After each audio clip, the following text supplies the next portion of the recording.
Au nom d'Allah, le tout miséricordieux, l'infiniment miséricordieux. La Direction générale de la promotion de la vertu et de la prévention du vice du Royaume d'Arabie Saoudite a le plaisir de vous offrir cet enregistrement qui a pour titre Le cimetière d'Al Mu'alla. Premièrement, sa présentation. Al Mu'alla, c'est le cimetière principal des habitants de la Mecque depuis le vivant du messager d'Allah, paix et salut d'Allah sur lui. Il se trouve dans la région d'Al-Hajjoun, au nord de la mosquée sacrée, à 700 mètres de là. Sa superficie est de 100 000 mètres carrés environ. Elle renferme les restes de milliers de Mécois et de ceux qui y sont morts alors qu'ils vivaient à proximité de la Mecque où y étaient venus en visite. De nombreux compagnons du prophète y sont aussi enterrés. Deuxièmement, son importance et sa valeur. Il n'est rien attesté du prophète, paix et salut d'Allah sur lui, concernant ce cimetière précis, à l'exception de sa parole, quel bon cimetière on a là. En revanche, tout autre hadith que celui-ci, et disant que 70 000 morts de ce cimetière seront ressuscités et entreront au paradis sans passer par le jugement, et que chacun d'entre eux pourra intercéder en faveur de 70 personnes, ou qu'il sera pris par ses extrémités et sera étendu dans le paradis, rien de tout cela n'est authentique. Or, le prophète, paix et salut d'Allah sur lui, a effectué le Hajj avec ses compagnons, et ceux-ci après lui, et personne d'entre eux ne se rendait à ce cimetière pour y faire des prières ou y faire des invocations, mais si quelqu'un parmi eux l'a visité, c'était toujours dans le respect de la façon légale ordonnée par le prophète, paix et bénédiction d'Allah sur lui, c'est-à-dire en prononçant la salutation pour les morts et en priant pour eux. Il n'est pas attesté qu'un pieux prédécesseur de cette nation soit parti dans les cimetières exprès pour y faire des invocations. Une telle pratique n'est apparue que tardivement, bien après l'époque des pieux prédécesseurs. Troisièmement, la permission légale de le visiter est ce que l'on dit. Visiter les tombes est permis en tout lieu en vertu de la parole du prophète, paix et salut d'Allah sur lui. Visitez donc les tombes, car cela rappelle la mort. Les hommes qui se trouvent à Médine ont la permission légale de visiter le cimetière Al-Mu'alla, à l'instar de tout autre cimetière de la Mecque. Quant aux femmes, le plus juste est que cela ne leur est pas permis, ceci en raison de la parole du prophète, paix et salut d'Allah sur lui, Allah maudit ou qu'Allah maudisse celles qui visitent souvent les tombes. Il est clair quand on considère les hadiths qui traitent de la visite des tombes que le musulman en tire 3 avantages. Le premier avantage tient au fait que la visite rappelle au musulman la mort, car quand celui-ci voit les tombes, il est incité à se tenir prêt le jour où il fera partie des habitants de cet endroit, et il s'y prépare en accomplissant les bonnes œuvres. Cela se comprend de façon évidente de la parole du prophète, paix et salut d'Allah sur lui, qui dit « Visitez-les, car elles, les tombes, vous rappellent l'au-delà ». Le deuxième avantage vient du fait que cela constitue une imitation du prophète, paix et salut d'Allah sur lui. En effet, la visite est une sunna mise en pratique par le prophète, paix et salut d'Allah sur lui. Ainsi, le musulman obtient la récompense que l'on mérite du fait d'imiter le prophète, paix et salut d'Allah sur lui, et du fait de lui obéir en exécutant son ordre qui dit « visiter les tombes ». Le troisième avantage réside dans le fait que cela constitue un bienfait pour ses frères musulmans défunts, car on leur fait des prières, des invocations, des doigts. En effet, les paroles que l'on dit à l'occasion de la visite, telles que rapportées du prophète, paix et salut d'Allah sur lui, de façon bien établie et qu'il a enseigné à ses compagnons, comportent des prières en faveur des morts musulmans.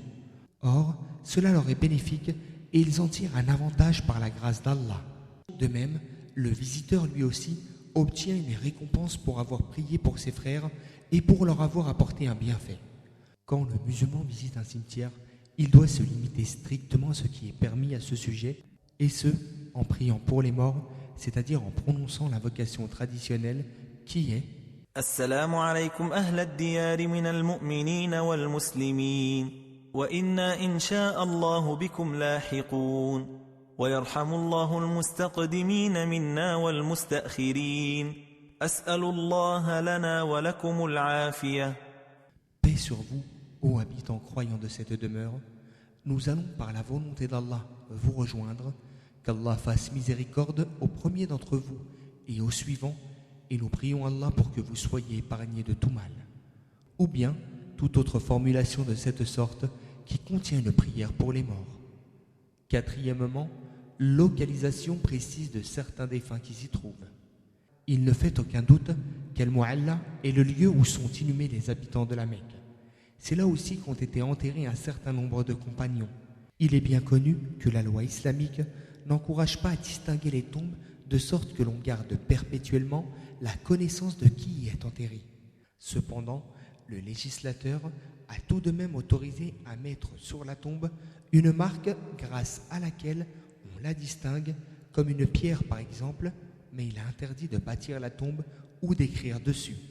Jabir, qu'Allah soit satisfait de lui, rapporte qu'il a entendu le messager d'Allah, paix et bénédiction d'Allah sur lui, interdire de s'asseoir sur la tombe, de l'enduire, de la plâtrer, de la bâtir ou d'écrire dessus. Cela signifie que la marque en question doit pouvoir s'effacer après un certain temps, car il n'y a aucune prescription religieuse exigeant la connaissance de l'occupant de la tombe. Voilà pourquoi les marques des tombes d'Al-Mu'alla se sont estompées et pourquoi les défunts qui les occupent ne sont pas connus de façon certaine. Ibn Jubayr a dit à propos du cimetière d'Al-Mu'alla, dans le récit de son périple qu'il a effectué en 578 de l'Hégire, dans ce cimetière en question sont enterrés nombre de compagnons, de tabi'oun, successeurs des compagnons, de saints hommes et de personnages pieux et vertueux, mais leurs emplacements se sont effacés avec le temps et leurs noms ont été oubliés par les habitants d'ici. Puis, après avoir parlé d'un certain nombre de savants de l'islam, il continue en ces termes. Voilà donc les quelques textes de savants que nous avons trouvés à ce sujet. Ces textes sont logiques, cohérents et raisonnables. On ne peut les nier. On doit cependant reconnaître que certains compagnons, tabi'oun, et gens des générations suivantes, comme les grands savants, les hommes pieux et vertueux et autres personnalités notoires, sont enterrés dans le cimetière de la Mecque, sauf que l'on ne peut déterminer précisément et de façon certaine quelle tombe est à qui. Que l'on connaisse ou non leur tombe de façon précise n'a pas d'incidence quant à notre invocation faite en leur faveur et notre demande de pardon pour eux leur parvienne où qu'ils soient, fussent-ils aux quatre coins de la terre. Cinquièmement, les infractions que commettent certains pèlerins. Le visiteur doit s'efforcer de se conformer à la sunna du prophète, paix et salut d'Allah sur lui, lors de sa visite et prendre garde à ne pas tomber dans ce qui est en contradiction avec elle et qui lui vaudra des péchés ou diminuera sa récompense. Dans ce qui suit, nous citons certaines infractions dont se rendent coupables certains visiteurs, ceci afin que la personne qui fait des visites ne les commette pas à son tour. Le tawassul, au moyen des morts, c'est-à-dire prier à Allah en évoquant les morts dans sa prière afin d'appuyer sa demande en vertu d'une présupposée sainteté du défunt, les implorer à l'aide et leur demander d'intercéder en sa faveur auprès d'Allah. Accorder une importance exagérée aux tombes en se tenant de façon immobile devant elles dans une attitude de recueillement et dans un silence religieux, pensant que cela fait partie des bonnes manières que la loi divine ordonne alors qu'en réalité c'est plutôt une attitude exagérée vis-à-vis des morts qui se trouvent dans ces tombes, une attitude qui mène directement ou indirectement vers le shirk, l'idolâtrie, consistant à vénérer les habitants des tombes, culte des morts. Se prosterner ou s'incliner devant les morts, en effet, la prosternation et l'inclinaison révénéreuse sont des actes d'adoration qu'il n'est permis de consacrer à personne d'autre qu'Allah. Jeter des grains pour les pigeons, que ce soit à l'intérieur ou à l'extérieur des murs du cimetière, et penser que nourrir ces pigeons particulièrement comporte une récompense spéciale, ou croire que cet acte apporte de la baraka, de la bénédiction. Or, cet acte n'était pas pratiqué par le prophète, paix et salut d'Allah sur lui, ni par les compagnons, ni ceux qui ont succédé aux compagnons, tabi'oun, tout en se confirmant à leur exemple. C'est donc une des choses qui ont été innovées dans la religion. À cela, il faut ajouter que cette pratique implique un manque d'égard et de respect envers la nourriture, en plus que cela importune les passants. Se lamenter en élevant la voix et se frapper le visage, il ne fait aucun doute que cela est interdit et fait même partie des grands péchés, kaba'ir. Se diriger vers les tombes quand on a fait la prière et appeler cette prière la prière de la visite, en effet, prier en direction des tombes est unanimement considéré par les savants comme interdit. Faire du dhikr, évocation d'Allah avec des paroles de louange, ou des invocations en groupe, c'est une manière que ne faisait pas le prophète, paix et bénédiction d'Allah sur lui, ni ses compagnons, ni les successeurs de ces derniers. Prendre de la terre des tombes pour s'en frotter le corps ou la mélanger à d'autres substances dans le but d'avoir de la baraka, de la bénédiction et comme moyen de guérison. Jeter des messages écrits aux occupants des tombes pour leur faire des requêtes et leur demander d'enlever ses malheurs et ses problèmes. Attacher des fils, des chiffons ou des cadenas sur les portes et les grillages pour s'attirer la baraka. Se frotter aux murs et aux portes du cimetière et aux choses qui s'y trouvent, toujours par désir de baraka. Poser de l'argent sur certaines tombes. Cet acte est considéré comme un vœu, nadar, fait pour autre qu'Allah, donc interdit. Lire 3 fois les sourates al-Fatiha, al-Ikhlas et les 2 protectrices, al-Mu'awwidatayn, al-Falaq et al-Nas, ainsi que surat Yasin et les derniers versets d'al-Baqarah en guide d'aumône en faveur des âmes des défunts. Enterrer des ongles, des cheveux ou des dents dans le cimetière dans l'espoir d'obtenir de la baraka.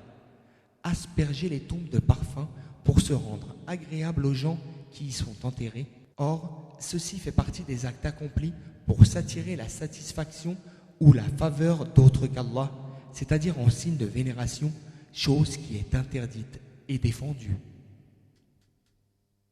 Et que la louange soit au Seigneur des mondes, et que la prière et le salut soient sur notre prophète Mohammed, sur sa famille, ses compagnons et ses successeurs de bonne foi.